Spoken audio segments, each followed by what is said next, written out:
The briefing room on Sanctuary Station hummed with nervous energy. 20 cadets from 8 different species sat in neat rows, their eyes fixed on the holographic display at the front. Hayun shifted in her seat, feeling the weight of the carrier on her lap. Inside, Boss scratched against the mesh window, eager to see what was happening. Instructor Heron stood before them, his crystalline skin reflecting the blue light from the display. He had trained thousands of cadets over his long life, and his ancient eyes had seen countless species come through these halls. Today he looked at the group with his usual stern expression. "The exercise is simple," Heron said, his voice carrying easily through the room. "You will deploy to the moon below in mixed squads. Your task is to survive for 48 hours in your designated zones. You will have basic supplies and training weapons. The environment is monitored, but you must treat this as a real survival situation." Hayun listened carefully, but she noticed the stares. Several alien cadets were looking at her carrier with confused expressions. She was used to it by now. Humans were still new to the Galactic Coalition, and most species found their customs strange. A low growl came from the carrier. Boss was getting impatient. Hayun gently tapped the mesh. "Quiet, Boss," she whispered. The cadet next to her leaned away. Corval, a Vrexian with scales the color of bronze, stared at the carrier with wide eyes. "What is that creature?" he asked. "A honey badger," Hayun replied. "His name is Boss." "A badger?" Corval repeated the unfamiliar word. "Why would you bring a pet to a survival exercise?" "He's not a pet," Hayun said firmly. "He's my partner." Before Corval could respond, another voice cut through the murmur of the room. "Cadet Hayun." Instructor Heron was looking directly at her. "Your companion will be permitted during the exercise as discussed. However, you are responsible for its safety and actions." "Yes, sir," Hayun said, standing briefly. When the briefing ended, the cadets filed out toward the deployment bay. Hayun found herself walking next to Taeho, another human from her home region. He glanced at the carrier and shook his head. "I still think bringing Boss is a bad idea," Taeho said quietly. "What if something happens to him down there?" "Boss can handle himself," Hayun replied. "Trust me, it's not about trust. It's about being practical. We're going to be in unknown terrain with limited supplies. Taking care of an animal is just extra work." Hayun stopped walking and looked at her friend. "Boss isn't extra work. He's an advantage. My people learned a long time ago that we survive better when we work with other species, not just our own kind." Taeho sighed, but didn't argue further. They continued to the deployment bay where their squad was gathering. Jiwoo, the squad leader, was checking equipment. She was older than most of them, with sharp eyes and quick movements. She had real combat experience, which made her valuable. "Listen up," Jiwoo called out. "We're Squad 7. Our drop zone is in the northern jungle region. The terrain is dense and the wildlife is supposed to be monitored, but stay alert. We work as a team, we watch each other's backs, and we all make it home." "Understood?" The squad members nodded. Besides Hayun and Taeho, there was Corval the Vrexian, Sylph the Minari, and 3 others from species Hayun was still learning about.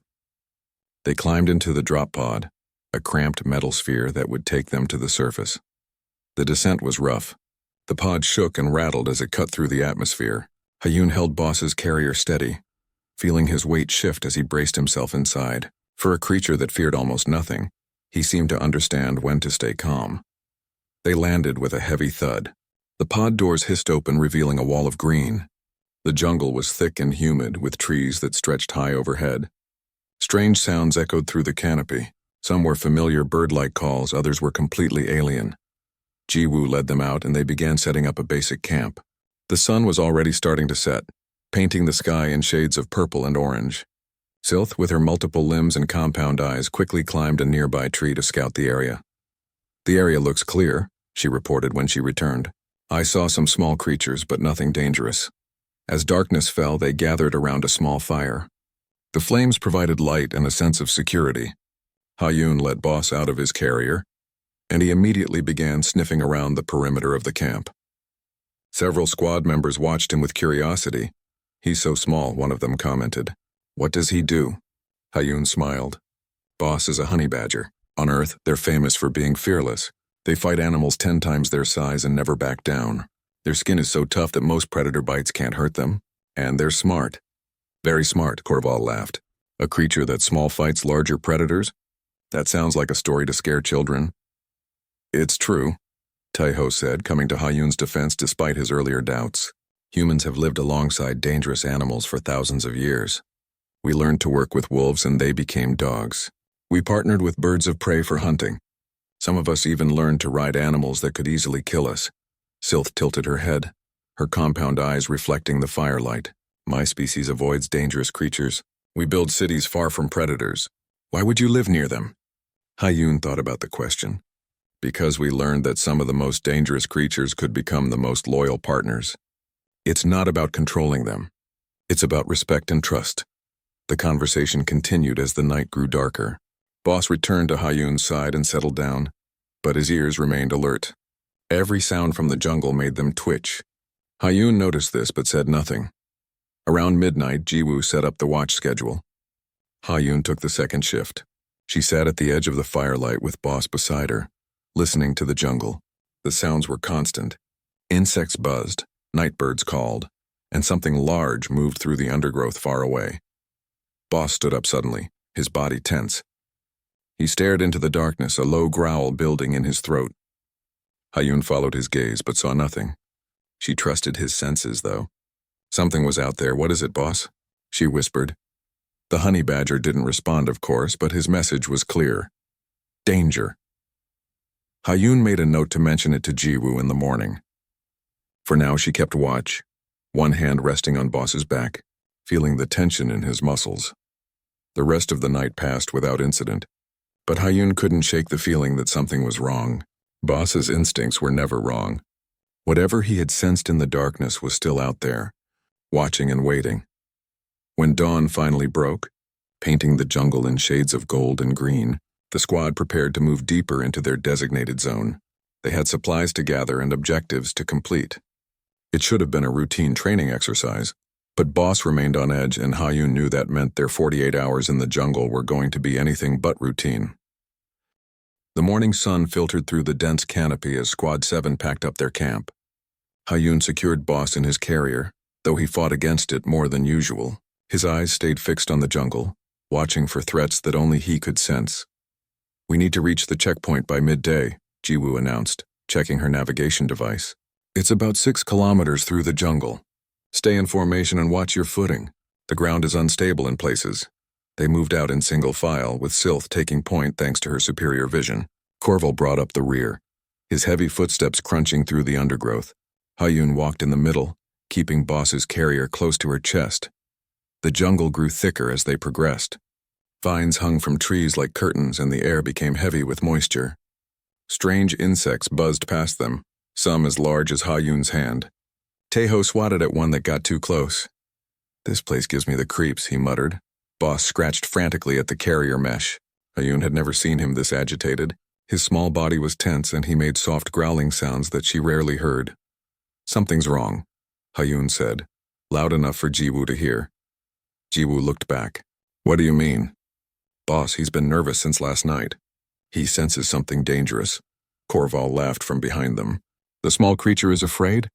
Perhaps it finally understands how weak it is. Boss doesn't feel fear the way we do, Hayun said, trying to keep her voice calm. When he acts like this, it means real danger. Jiwoo held up a hand, stopping the squad. Sylph, do you see anything ahead? The Minari scanned the area with her compound eyes. Nothing unusual. Some birds in the trees, small animals in the undergrowth. The path looks clear. We keep moving, Jiwoo decided. But everyone stay alert. They continued forward, but Hayun couldn't shake her unease. Boss had stopped scratching at the carrier. Now he sat perfectly still, which was somehow worse. It meant he was waiting for something. The attack came without warning. A blur of motion exploded from the left side of the path. Something massive and covered in dark fur crashed into Corval, sending him sprawling. Before anyone could react, more shapes burst from the jungle. They were everywhere.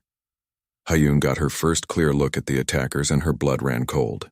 They were predators, roughly the size of earth tigers but built differently. Their bodies were lean and muscular, covered in armored plates that gleamed like metal. 6 of them circled the squad, moving with terrifying coordination. Forsath cubs, Sylph screamed. They're not supposed to be in this zone. Cubs. The word did nothing to reduce Hayun's fear. These creatures might be young, but they were still deadly. Their teeth were long and sharp, and their claws left deep gouges in the ground as they moved. Defensive formation, Jiwoo shouted, pulling out her training weapon. It was designed to deliver electric shocks, enough to deter most animals without causing permanent harm. The squad tried to group together, but the cubs were too fast. They darted in and out, testing the cadets' defenses. One cub lunged at Taeho. He fired his weapon, hitting the creature square in the chest. The electric charge made it yelp and back away, but the armored plates had absorbed most of the impact. "The weapons aren't working," Taeho yelled. Korval tried to fight one off with his bare hands, using his natural strength. He managed to push the cub back, but not before its claws raked across his arm. Bronze scales fell away and dark blood began to flow. Sylph scrambled up a tree, but two cubs followed her. Their claws found purchase on the bark easily. She barely stayed ahead of them, her many limbs working frantically to climb higher. The squad was falling apart. What should have been coordinated defense became chaos. The cubs seemed to understand this. They pressed their advantage, driving the cadets further apart. Ha-Yun found herself backed against a large tree, Boss's carrier still clutched in her arms. Two cubs approached her, their eyes fixed on her with predatory focus. She raised her weapon with one hand, knowing it would do little good. Then Jiwoo was there, standing between Ha-Yun and the cubs. "Get to the emergency beacon," she ordered. "We need backup now." Ha-Yun ran toward where they had dropped their main supply pack. The emergency beacon was inside, their only way to call for help. But as she reached the pack, another cub emerged from the undergrowth, blocking her path. This one was larger than the others, probably the oldest of the group. It moved between Ha-Yun and the pack deliberately, as if it understood what she was trying to reach. The creature's intelligence was terrifying. Behind her, Ha-Yun heard Sylph cry out in pain. She glanced back and saw the Minari falling from the tree, one of her limbs hanging at an odd angle. The cubs had caught her. Korval tried to help Sylph, but 3 cubs surrounded him. He fought bravely, his powerful arms swinging, but there were too many. They drove him to his knees. Taeho and Jiwoo fought back to back, their weapons firing continuously. But every shot seemed less effective than the last. The cubs learned quickly, dodging the electric charges or simply tanking them with their armored hides. Ha-Yun looked down at Boss's carrier. The honey badger was going insane inside, throwing his body against the mesh. He wanted out. He wanted to fight. Every instinct Ha-Yun had told her to keep him safe, to protect him from these monsters. But they were losing. The squad was going to die here if something didn't change. The large cub in front of her took a step closer. Its mouth opened, revealing rows of teeth designed to tear flesh from bone. Behind it, Ha-Yun could see the emergency beacon in the pack, so close but impossible to reach. Another scream cut through the air. One of the other squad members was down. Ha-Yun couldn't see who. Boss snarled inside the carrier, the sound vicious and full of rage. He scratched at the mesh so hard that small tears began to appear. He was ready. He had always been ready. Ha-Yun made her decision. Her fingers found the carrier's release latch. The large cub was 3 meters away now, preparing to charge. Around her, her squad was dying. They had trained for months, studied tactics, learned to work together. But none of it mattered against creatures like these. Maybe it was time to show them what humanity really meant. Not the tactics or the weapons or the technology, but the bonds that humans had forged over thousands of years with Earth's most dangerous creatures, the partnerships that other species thought were impossible. Ha-Yun opened the carrier, and Boss exploded into the jungle, ready for war. Boss hit the ground running. For a moment, everything seemed to freeze. The large cub stared at the small creature that had just appeared, confusion clear in its predatory eyes. Around the clearing, the other cubs paused their attacks, watching. Then Boss charged. He was so much smaller than the cub. The Vorseth was the size of a tiger, covered in armor and muscle. Boss barely came up to its chest. To any observer, it looked like suicide. The alien cadets watched in horror, certain they were about to see the small earth creature torn apart. They didn't understand honey badgers. Boss didn't go for the cub's armored chest or legs. He went straight for the face. His small body launched through the air, claws extended, teeth bared. The cub tried to bat him away, but Boss was too fast. He latched onto the creature's snout and bit down hard. The cub roared in pain and shock. It shook its head violently, trying to dislodge the honey badger, but Boss held on. His claws dug into the soft tissue around the cub's eyes while his teeth found purchase in its nose. Blood began to flow, dark and thick. The cub threw itself against a tree, trying to crush Boss between its body and the trunk. Boss dropped away at the last second, rolled, and immediately attacked again. This time he went for the cub's throat, finding the gap where the armor plates didn't quite meet. "What is that thing?" Korval gasped, staring in disbelief. Hayun didn't answer. She was already moving, using the distraction Boss created to reach the supply pack. Her fingers closed around the emergency beacon just as two more cubs started toward her. "Boss! Left!" she shouted. The honey badger responded instantly. He broke away from the first cub and threw himself at the two approaching Hayun. They were ready for him now, but it didn't matter. Boss fought with a ferocity that defied his size. He was under one cub, biting its leg. Then he was on top of another, clawing at its eyes. He never stopped moving, never gave them a chance to pin him down. Hayun activated the beacon. A red light began to pulse, sending an emergency signal to Sanctuary Station. Help was coming, but it would take time. "Regroup," Jiwoo shouted. "Form a defensive circle." The squad began to pull together, but the cubs weren't giving up. They had tasted blood and wanted more. One of them lunged at Sylph again. She was injured, moving slowly. The cub's jaws opened wide. Boss was there first. He slammed into the cub's side, teeth sinking into its ear. The cub yelped and spun, but Boss rode the movement, maintaining his grip. When the cub tried to bite him, Boss's loose skin saved him. The teeth closed on fur and skin that slid freely over his muscle, causing no real damage. It was one of the honey badger's most valuable adaptations. Their skin was so loose and tough that most bites couldn't reach anything vital. It gave Boss the freedom to fight without fear.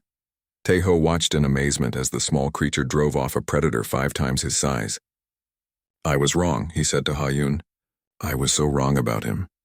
"Help me protect the others," Hayun replied. She pulled out her training weapon even though she knew it was mostly useless.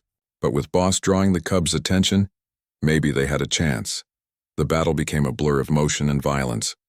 Boss fought like a creature possessed, attacking any cub that got too close to the squad. He was bleeding now from several wounds, but he showed no sign of slowing down. If anything, the injuries made him more aggressive. The cubs were learning to fear him. When Boss charged, they backed away. When he snarled, they hesitated. This tiny creature had hurt them badly, and their young minds couldn't understand how. Hayun worked with Boss the way they had trained for years. She didn't need to give detailed commands. A whistle meant danger on the right. A click of her tongue meant pull back. They had a language built on trust and practice, and it showed. Jiwoo saw it too. "Everyone follow Hayun's lead. Protect each other's flanks." The squad began to function as a unit again. With Boss disrupting the cubs' coordination, the cadets could use their training. Korval used his strength to push back cubs that got too close. Taeho and Jiwoo fired their weapons at vulnerable spots Boss exposed. Sylph, despite her injury, used her multiple limbs to grab and throw anything she could reach at the attackers. One cub made the mistake of charging straight at Boss. The honey badger didn't dodge. He went low and fast, sliding under the cub's guard. His claws found the soft underbelly, the one place the armor didn't protect. The cub screamed and stumbled away, blood pouring from the wound. That was the turning point. The injured cub limped into the jungle, whimpering. Another cub, the one Boss had first attacked, followed it. Their faces were torn and bleeding, their confidence shattered by the small creature that refused to die. The remaining 4 cubs looked at each other, then at Boss, who stood between them and the squad with his fur standing on end and blood dripping from his muzzle. He looked more demon than animal, ready to fight all 4 of them if necessary. The cubs retreated. They didn't run, maintaining their pride, but they backed away slowly until the jungle swallowed them. The clearing fell silent except for the heavy breathing of the wounded squad. Hayun dropped to her knees and Boss immediately came to her. She checked him over, her hands gentle despite their shaking. He had bites and scratches, some deep but nothing that looked fatal. His thick skin had protected his vital organs. "You magnificent little monster," she whispered, pressing her forehead against his. Boss rumbled, a sound somewhere between a purr and a growl. He was satisfied with the fight. Korval approached slowly, his eyes wide. "I have never seen anything like that. A creature so small fighting without fear." "That's Earth for you," Taeho said, managing a weak smile despite his injuries. "Our planet made creatures that don't know when to quit." Jiwoo was tending to Sylph's broken limb, but she looked over at Hayun. "Thank you." You and Boss saved us all? Hayun shook her head. Boss saved us. I just trusted him. But as she looked at her wounded squad and the blood-stained clearing, Hayun knew this wasn't over. The cubs had retreated, but they were still out there. And if there were cubs, that meant there was an adult somewhere. A mother or father Vorsath, full-grown and probably very angry that something had hurt its young. Boss seemed to sense her thoughts. He stood rigid again, staring into the jungle. His ears were flat against his head, and that low growl was back in his throat. The emergency beacon pulsed its red light, calling for help that was still at least an hour away. An hour that Squad 7 might not have, because somewhere in the jungle something much larger than the cubs was moving toward them, drawn by the sounds of battle and the smell of blood. The squad worked quickly to fortify their position. They had maybe an hour before rescue arrived, but Hayun had a feeling that hour would be the longest of their lives.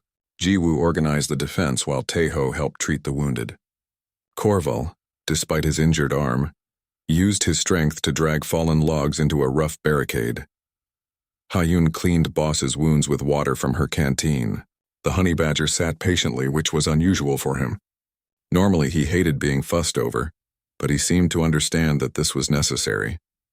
His eyes never left the tree line. How does his skin work? Sylth asked.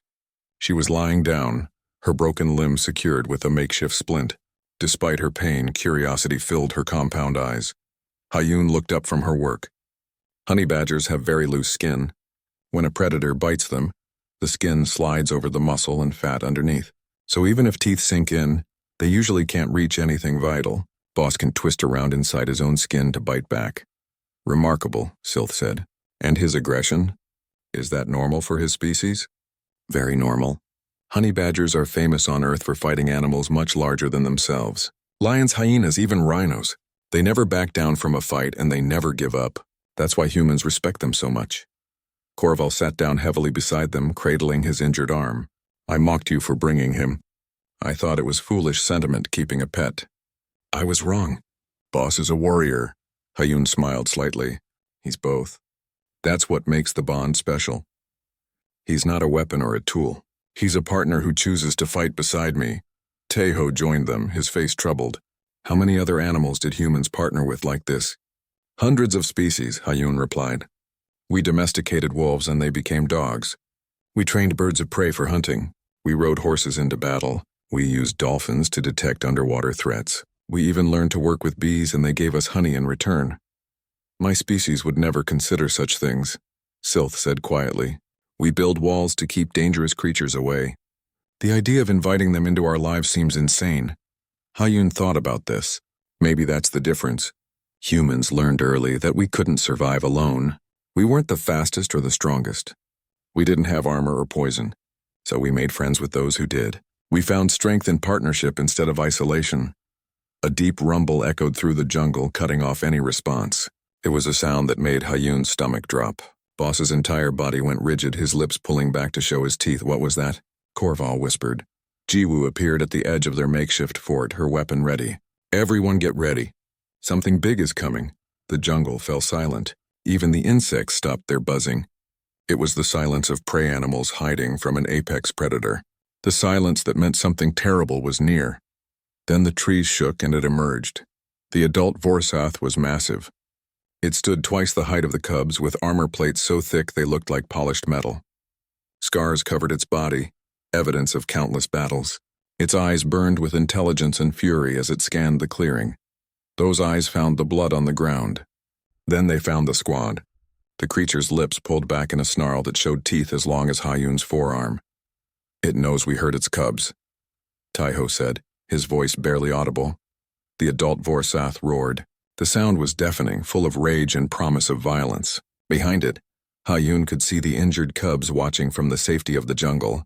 They had brought their parent to finish what they started. Hold your positions, Jiwoo shouted. Wait for my command. But Hayun knew their defenses wouldn't stop this creature. The barricade might slow it down for seconds at best. Their training weapons were useless against armor that thick, and the squad was already wounded, tired, and terrified. The adult charged.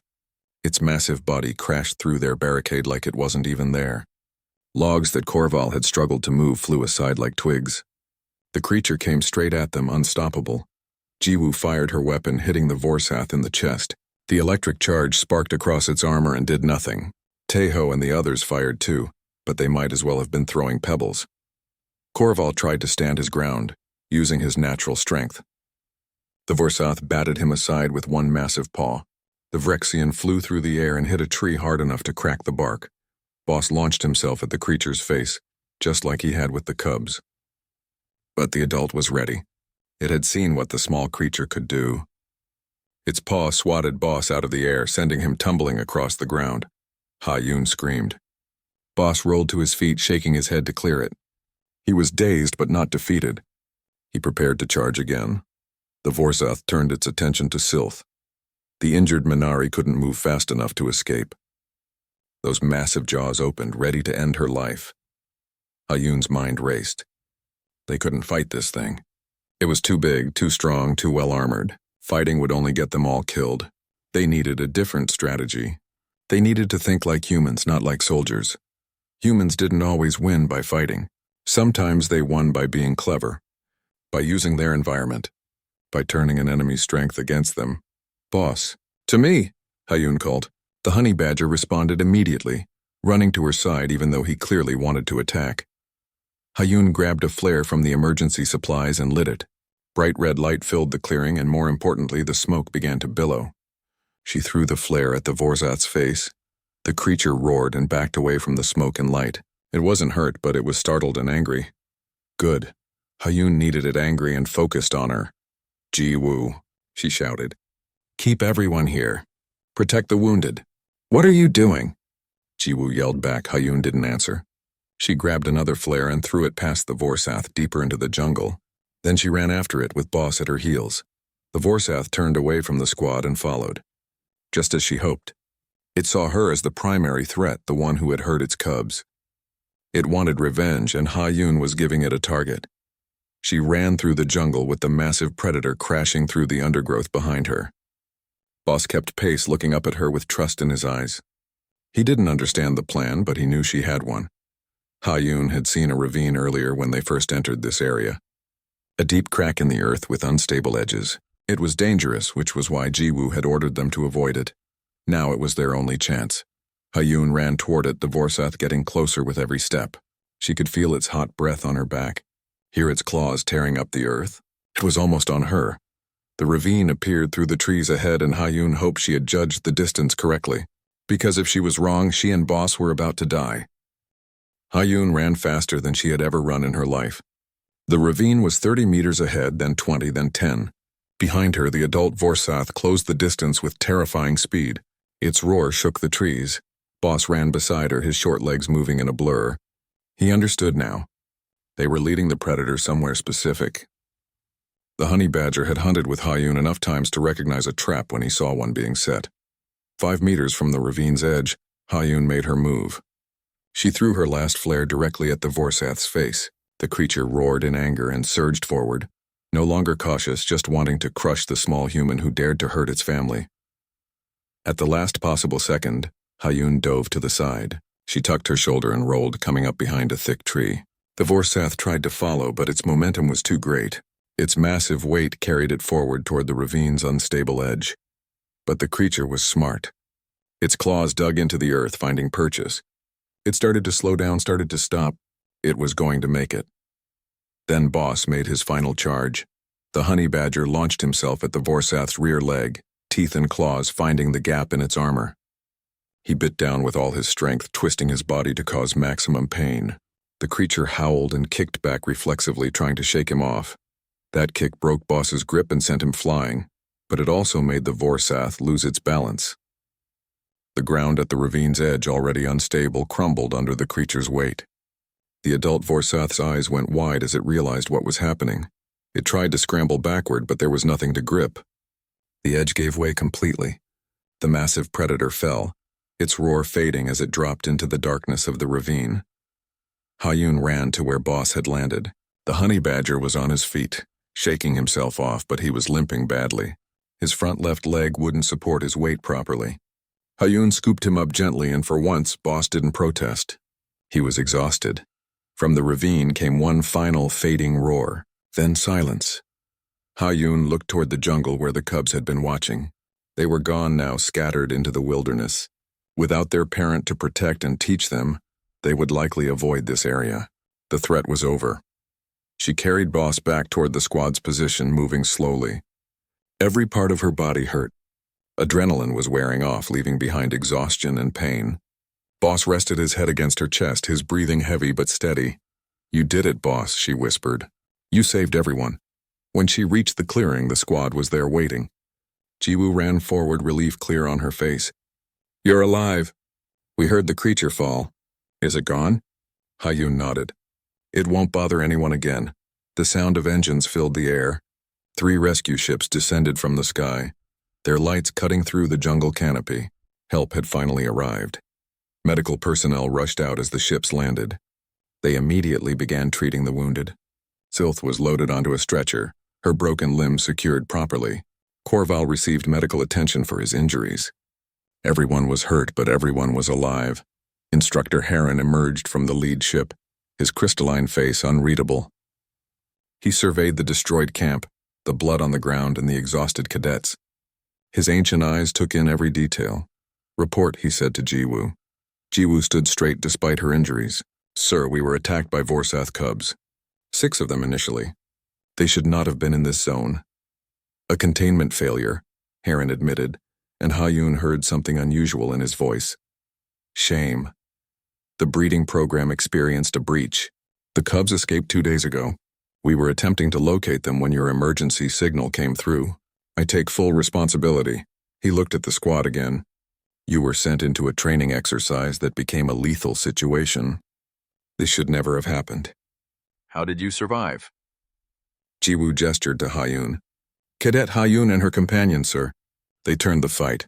Heron approached Ha-Yun. His eyes studied Boss, who was being examined by a medic. The honey badger tolerated the attention with his usual grumpy expression, more annoyed by the fuss than worried about his injuries. "This is the creature from the briefing," Heron said. "The one I allowed despite concerns from other instructors." "Yes, sir," Ha-Yun replied. "Tell me what happened." Ha-Yun gave her report, keeping it factual and clear. She described the ambush, Boss's intervention, the adult Vorsath's attack, and the final confrontation at the ravine. As she spoke, the other squad members gathered around, nodding in confirmation. When she finished, Korval stepped forward. "Sir, I must add something. I doubted Cadet Ha-Yun's choice to bring her companion. I thought it was sentiment, not strategy. I was completely wrong. That small creature fought with more courage than any warrior I have known. He drove off 6 cubs and helped defeat an adult Vorsath. Without him, we would all be dead." Taeho spoke up too. "Sir, I've seen human-animal partnerships in records, but I never understood them until today.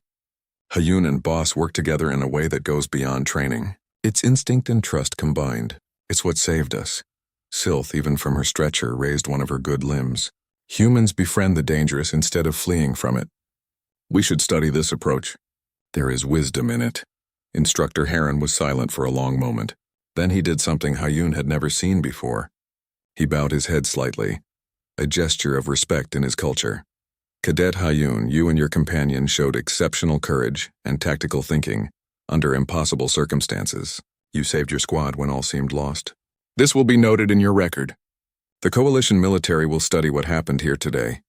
He paused, then added, "Perhaps humans have much to teach us about survival, about partnership, about finding strength in unexpected places." The medic finished treating Boss and carefully handed him back to Ha-Yun. "His leg is sprained but not broken. These wounds will heal cleanly. He's remarkably tough." Ha-Yun held Boss close. The honey badger looked up at her with those fierce little eyes, and she could swear he looked proud of himself. He had every right to be. As the squad was loaded onto the rescue ships for the journey back to Sanctuary Station, Ha-Yun sat with Boss in her lap. Taeho settled beside her, his arm bandaged but his spirits high. "I'm sorry I doubted you," he said quietly. "About bringing him. About everything." Ha-Yun smiled. "You learned. That's what matters. Boss doesn't hold grudges anyway." As if to prove her point, Boss reached out and gently batted Taeho's hand with his paw. No claws, no aggression, just acceptance. The ship lifted off, carrying them away from the jungle where they had nearly died.